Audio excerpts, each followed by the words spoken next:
5 seconds till the enemy. Dua untuk OP, tapi kalau untuk Pulung sendiri ya sejauh ini Pulung lebih suka ngelihat bagaimana draft yang langsung diamankan oleh GPX, di mana GPX untuk kali ini mereka bisa ngeburst juga di awal-awal dengan adanya Grok, mereka bisa memberikan gangguan juga, mereka punya Cloud juga nantinya, tapi balik lagi apabila One nanti bisa bekerja ekstra juga mendapatkan momentumnya, nggak bakal ada yang bisa memberhentikan dia, apalagi kalau di saat crossbow of tanknya aktif. Dan sekarang kita mulai aja game ketiga antara GPX dan juga OP, di mana untuk Groknya langsung maju ke bagian depan untuk bisa mengganggu dan juga memberikan distraction terhadap orange buff yang akan diamankan oleh OP itu sendiri, Talia.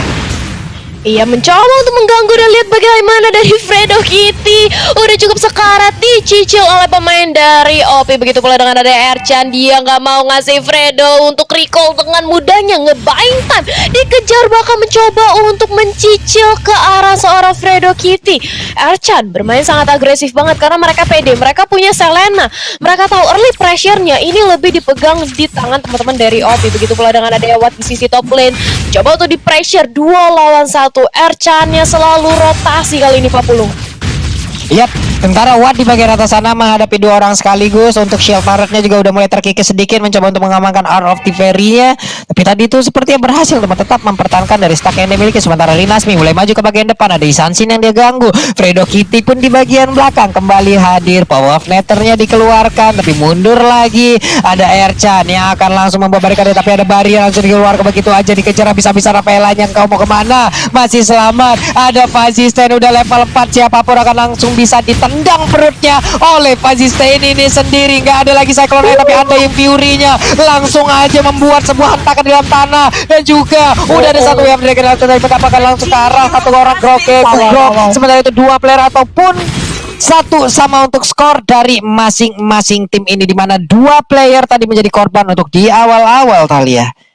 Yes, team fight yang saling tukeran aja dari sisi point pick off-nya. Tapi sementara itu lihat bagaimana kali ini dari objektifnya OP mencoba untuk mencicil ke arah turtle-nya. Akankah di bait aja ditinggalin karena dari Fredo juga sudah membuka power of nature-nya, mencoba untuk menggagalkan inisiasi dari teman-teman OP Esport, mencoba untuk dicicil lagi. Tapi dari segi turtle-nya masih menunggu. Bahkan kalau kita lihat Nathan yang nggak mau melakukan kontes ke arah turtle-nya, Pak Pulung. Yap, ini hanya melihat dari kejauhannya ya agak sedikit sulit juga, karena mereka juga udah kalah setup, kecuali mereka nantinya mau gambling. Tapi di atas sana mereka berusaha untuk langsung melakukan sebuah mirroring agar bisa mendapatkan langsung ke arah satu shield turret, dan bahkan mungkin untuk outer turretnya nggak apa-apa, untuk turtle-nya diberikan aja. Tapi mereka langsung membakar habis apapun pertahanan OP yang ada di atas sana ya, Cimomo ya. Iya benar banget. Ini padahal ya harusnya OP yang benar-benar ngeharas di bagian early-nya ya. Tapi ternyata entah kenapa Aulusnya tadi masih bisa ngegeprek-geprek ke arah teman-teman dari OP di area bawah. Jadi aku sempet kayak shock gitu loh. Ini berbeda banget, dan bahkan lihat 40 lawannya keculik lagi. Dia melakukan flicker, knock-out strike-nya juga tadi tampolannya ke arah punggung dari Isansin, membuat ada beberapa tulang yang mungkin bergeser dan juga mengirimkan Isansin yang menuju ke arah base turret-nya lagi nih, Talia. Iya, ini kalau bisa dibilang geng Kapak bener-bener ingin meliding tempo permainan dari early, karena mereka tahu OP punya Selena, OP punya Chow, ini bakal bahaya banget early pressure-nya. Makanya mereka mencoba untuk membalikin keadaan. Begitu pula di area top lane, Dede Bocang terkena blazing 2 tim cukup sakit. Tapi di sisi lain Nathan-nya yang berhasil untuk diculik. Crossbow of tank sudah melayang di udara, tapi sementara itu Watt masih bisa bertahan karena kita masih di bawah menit kelima juga. One masih membutuhkan item banget, seenggaknya ada 1 buah corrosion sight. Tapi sementara itu sudah ada Fredo Kitty yang terkena mountain shocker, dicicil, dipukul balik kali ini dari teman-teman geng Kapak, Pak Pulung. Buset tuh, coba lihat Pakito tuh sekali masuk pukulan tuh, entah tadi ke rusuk kiri, rusuk kanan, tapi One yang mendapatkan space di bagian atas dengan adanya sebuah perimeter yang diciptakan oleh Selena dan juga Rafaela. Yap, Bocang akan mendapatkan lagi gold tambahan dan pasti akan nge-boost juga ke arah item yang bisa dia ambil. Power of Nether dikeluarkan, masuk ke dalam rumputan, ingin mengeluarkan wild charge, tapi dari Kylie-nya masih sempat kabur dan selamat dari hantaman yang dikeluarkan oleh Grok itu sendiri. Hanya saja untuk Rafaela kali ini mengeluarkan satu holy baptism-nya, dia masih bisa kabur daerah tersebut. Tapi Nathan-nya begitu menyakitkan dengan super position yang dimiliki, dan juga tadi udah ada trofi yang langsung dikeluarkan begitu aja, mengagetkan bagaimana pemain dari OP untuk mendapatkan damage yang sebesar itu loh, Talia. Iya, mendapatkan damage yang cukup sakit. Tapi sementara itu lihat bagaimana kali ini invasi lagi ke arah turtle-nya dari OP Esport, mencoba untuk langsung di counter aja. Lihat bagaimana Inasminya pukulannya ke arah Dede Bocang sakit banget. di take over dari segi turtle-nya. Sementara itu mencoba untuk langsung di zoning oleh seorang Fredo Kitty. Dengan ada power of nature, gak ada teman-teman dari OP yang berani untuk mendekat melakukan kontes ke arah turtle-nya. Begitu pula dengan adanya Rinasmi melakukan split push di arah top lane dijagain oleh Fredo Kitty. Erchan akankah bisa untuk menggagalkan dengan ada satu buah holy baptism untuk ke arah minionnya aja, mencoba untuk dipukul balik. Seorang Rinasmi sudah datang juga Dede Bocang, tapi langsung dibalikin. Fredonya masih menunggu momentum, menunggu wild charge juga ke arah Erchan, Pak Pulung. Yap, belum ada lagi weakness point yang terbuka, tapi untungnya dengan Needless Flower yang dimiliki oleh One satu weakness point terakhirnya masih ditahan terlebih dahulu. Sedikit lagi happy tersisa dari Pakito. Terlalu lama menahan crossbow of tank hingga membuat One-nya malah ditabok perutnya. Naik sudah asam lambungnya dan membuat untuk One-nya kembali lagi ke arah pestaretnya menunggu respawnnya kembali. Andai tadi crossbow of tanknya keluar, setidaknya dia bisa mencicil damage dan juga mencicil HP yang dimiliki oleh Pakito. Dan juga untuk sekarang pertempuran yang terjadi di tempat yang berbeda, dan Coy udah mulai mendekat juga. Bisa orang tadi nancep langsung ke arah Groknya di bagian tengah. Ada 3 player, lalu Power Creator dikeluarkan, Wave Dragonnya untuk kali, tapi untungnya masih bisa kabur lagi Grok, tapi ternyata tidak. Holy Baptism pun dikeluarkan hanya guna untuk mendapatkan Grok itu sendiri nih Cimomo.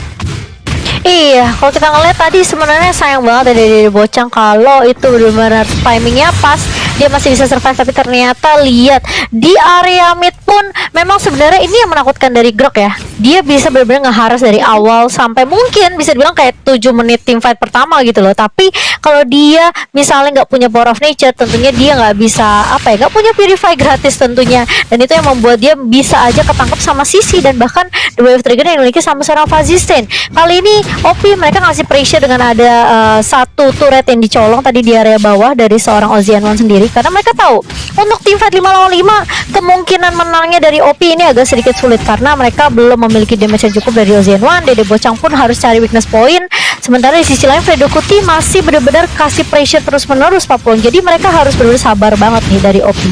Buset, itu coba tadi sekalinya Rinasmi memberikan tampolannya ketar-ketir langsung pemain Dopi, karena kenapa? Damage-nya terlalu besar. Belum lagi sekarang 2 Max Meru kumpul di bagian tengah, tapi untuk Chow-nya udah bersiap diri. Siapa yang akan langsung dia culik di mana satu jet kundo terakhirnya, tapi tidak. Dia lebih memilih untuk pergi lagi dari area tersebut karena mungkin untuk momennya belum pas nih Talia. Iya, masih menunggu untuk momentum yang tepat, setup juga bagaimana kali ini dari Fredo Kitty-nya. Seorang Grok dia mencoba untuk melakukan fast check, mencoba untuk nge-open map aja, tapi di sisi lain Rinasmi nampaknya terkepung, mencoba untuk mendapatkan 1 poin kill ke arah Dede Bocang, tapi nggak bisa. Teman-temannya sudah langsung membantu dengan ada 1 buah Holy Baptism, membuat Rinasmi yang nggak bisa berkutik di sisi top lane. Begitu pula di sisi mid lane-nya mencoba untuk dimirrori, tapi Fazisten dia masih punya barrier, dia masih bisa selamat, tapi kehilangan 1 buah turretnya di sisi mid lane. Begitu pula di arah bottom lane-nya. Objektif yang berhasil diamankan oleh geng Kappa kali ini, Ozzy N1 dan juga Erchan, dia harus memilih untuk mundur kali ini Pak Pulung. Yap, tadi itu benar-benar bagaimana Sunpo penyelamat jiwanya. Sementara untuk One dan juga beberapa player yang dimiliki oleh OP, mereka mulai bergerak maju ke bagian depan. Ada satu lagi Mountain Shocker langsung dikeluarkan. Terlihatlah posisi pemain yang dimiliki oleh Gepek, tapi itemnya ini dia Cimomo. Iya, kalau kita ngelihat dari network yang dipegang oleh teman-teman dari geng Kapak, tentunya Cloud di sini bener-bener ngedapetin space yang luas banget. Dia udah level 10 juga, kali ini udah dapetin 2 main core item yang dibutuhkan dari Hunter Sword dan juga Golden Staff, yang kita tahu ini penting banget untuk attack speed dari seorang Cloud sendiri. Apalagi kita tahu kemarin Cloud juga udah dikurangin stacknya, jadi bakal lebih cepat lagi dia udah untuk ngedapetin stack dari artillery-nya, sehingga memudahkan Cloud untuk team fight tentunya dari Blazing Duet yang akan dimaksimalkan dari seorang Watt. Tapi kalau kita lihat dari teman-teman OP, Dede Bocang kali ini 5.800 dipegang oleh seorang Dede Bocang, dan item pertama dia adalah Wind of Nature bersama dengan Coruscant Sight. Tentunya ini item yang udah nggak asing ya untuk seorang One, tentunya udah dibutuhkan banget oleh seorang One untuk tim fightnya, tapi dia masih mencoba untuk ngebuat ke arah satu item attack speed lagi nih Pak Pulung. Nih di atas sana juga antara Watt 1 hit terakhirnya kelar sudah, di mana Fazisten-nya tadi berhasil untuk mendapatkan, di mana Watt juga tadi berusaha untuk nge-buying time, di mana rekan-rekannya sekarang ingin mendapatkan langsung ke arah lore. Ada Anding Fury langsung dikeluarkan begitu aja, tapi ternyata udah ada bisa roll langsung lancap ke bagian depan. Bisakah dia bertahan? Sementara Groknya pun langsung menjadi komentar 3 player aja di bagian tengah. Sementara itu untuk 1 player yang dimiliki oleh Kepek, yaitu udah ada lagi pergerakan dari C-nya, dia masih ingin lebih. Pakitonya berhasil mendapatkan 1 orang, yaitu Rafaela. masih ditampol-tampolin begitu aja. J-nya berhasil mundur ke bagian belakang dengan charge yang dimiliki, tapi ternyata tidak berhasil didapatkan langsung oleh pemain dari OP. OZN1 mengamuk, hilang sudah seluruh player yang dimiliki. Untungnya untuk sekarang Wattnya udah kembali respawn, Mitalia dan juga Blue Cimomo. team turret has been destroyed. Yes, Wattnya bisa respawn bersama dengan ada Frido Kitty, tapi walaupun demikian mereka sempat aja hampir terwipe out semua. Sementara dari Lordnya tanpa pengawalan di arah bottom lane, dan otomatis ini bakal langsung aja dicegat pergerakannya oleh OZN1 tanpa adanya bala bantuan juga dari geng kapak. Mencoba untuk langsung dihabisi, tapi di sisi lain dari Frido Kitty sudah mulai memantau. Kal ditutup udara portal 1x24 jamnya, sementara Fazisten juga sudah berotasi ke arah bottom lane, regroup semuanya. Sementara dari One mencoba untuk menahan di sisi top lane yang gak mau sampai kehilangan dari sisi inhibitor turretnya juga, Pak Pulung. Iya, ini mereka juga harus mengantisipasi bagaimana nanti pergerakan mendadak dari Wattnya ya. Sekalinya dia masuk ke bagian dalam dengan ada Battle Mirror Image dan juga satu Blazing Duet, ini akan menjadi sebuah neraka untuk pemain OP. Bahkan untuk sekarang ada Fazisten-nya udah langsung menghilang, berarti 4 orang aja yang bertugas untuk bisa menahan bagaimana gempuran yang akan dikeluarkan oleh KPX sekarang. Konshel langsung dikeluarkan begitu aja, siapa yang akan langsung menjadi korban dari bagian dalam. Coba lihat, ada Wild Child langsung dikeluarkan begitu ya. Rinasmi langsung mundur oleh baptismnya, tapi dengan ada satu pasif dari Power Netted, dia cukup aman untuk saat ini. Dan juga ini yang baru gua sebutkan tadi, sakit banget itu satu Blazing Duet yang dikeluarkan oleh Watt. Untungnya ada beberapa weon tadi yang masih melindungi pergerakan dari Shanxin, tapi berapa lama itu bisa melindungi dirinya karena basic attack dari Cloud itu sendiri masih tercipta, Natalia. Yes, masih mencoba untuk ngebayin time aja, tapi sudah didapatkan ketemu targetnya dari dua Dragon. Sementara itu masih bisa bertahan. Pakito kali ini sudah hilang, mereka sudah kehilangan Rinasmi, salah satu frontliner, mau gak mau pukul mundur. Buying time yang bagus banget dari teman-teman OP. Bahkan kalau kita bilang mereka masih bisa untuk mempertahankan inhibitor turretnya, belum ada yang berhasil dicuri, belum bisa dijebol base-nya oleh teman-teman dari geng kapak. Ini membawa kita menuju ke arah late game. Udah di menit ke-12, Lord pun udah enhance. Sebentar lagi kita akan melihat juga 1 menit kurang lebih Lord yang akan menjadi perebutan. Tentu saja ini bakal menjadi Lord yang buat siapa aja, Pak Pulung. Yap, ini dia di bagian tengah langsung terkena Abyssal Arrow-nya. Ada Infinity langsung dikeluarkan, tapi ternyata Nathan yang langsung dibalaskan keadaan oleh OP. Mereka dikejar habis-habisan. J-nya kau mau kemana? Satu hit terakhirnya, ya ampun, dikit banget dan bener aja. OZN1 dengan satu buat dash, dia maju ke bagian depan, berhasil untuk langsung mendapatkan Thrashless-nya. Tadi sangat-sangat baik sekali dimanfaatkan oleh OZN1. Menyisakan 3 player aja. Ada satu barrier, 1x24 jam harus menunjukkan surat vaksinasi agar ingin bisa lewat. Tapi 5 player yang dimiliki oleh OP, mereka melihat dari luar, mereka ingin mengurung bagaimana pemain dari GPX. Kalian tidak boleh keluar perkara rumah karena sekarang area pertahanannya menjadi milik dari OP nih, Cimomo. Iya, ini yang membuat teman-teman dari OP masih punya kesempatan tentunya, karena dengan 2 damage dealer dari Bocang dan juga OZN1, tentunya damage-nya sangat amat bisa diungguli dari teman-teman OP sendiri. Lihat tuh, Been slain. Itu luar biasa, untungnya masih ada WON tapi ternyata tadi itu bisa lagi melindungi diri. Dimana sekarang Blazing Duet langsung maju ke bagian depan, ada beberapa WON langsung diaktifkan begitu ya. Satu hit terakhirnya, walaupun tadi ada Thrashless yang mencoba untuk langsung menyambut ke bagian depan, tapi One masih bisa bertahan. Ada One juga yang udah gak kuat lagi. 4 player dari OP pun harus meregang nyawa. Sementara Fazisten, aku ingin kabur, aku ingin ngacir. Sunpo-nya bisa menyamakan dealnya kabur ke arah yang berbeda. Ini dia, charge-nya udah langsung diaktifkan. J-nya mencoba untuk mengejar, power of Axia juga tadi belum dikeluarkan, tapi dengan charge dia mencoba untuk mengecek bagaimana, dan siapapun yang ada di dalam rumput tersebut pasti akan langsung ketahuan kali ya. Inisiasi juga langsung ke arah Lordnya karena mereka tahu ini merupakan kesempatan yang besar banget. Gak mungkin teman-teman dari OP bisa melakukan kontes, dan mau gak mau OP mereka harus lebih memikirkan bagaimana caranya untuk mempertahankan high ground defense ya, karena kali ini Lordnya udah menit ke-12, Lord yang udah enhance, Lord kedua yang bakal sakit banget. Akankah inhibitor turret milik OP bisa untuk dipertahankan atau bakal dijebol aja, karena kali ini bakal ada team fight 5 lawan 5 ditambah Bapak Lord yang terhormat yang udah langsung menuju ke arah top lane-nya. Akan seperti apa settingan dan juga setup war yang dimiliki oleh OP, Cimomo?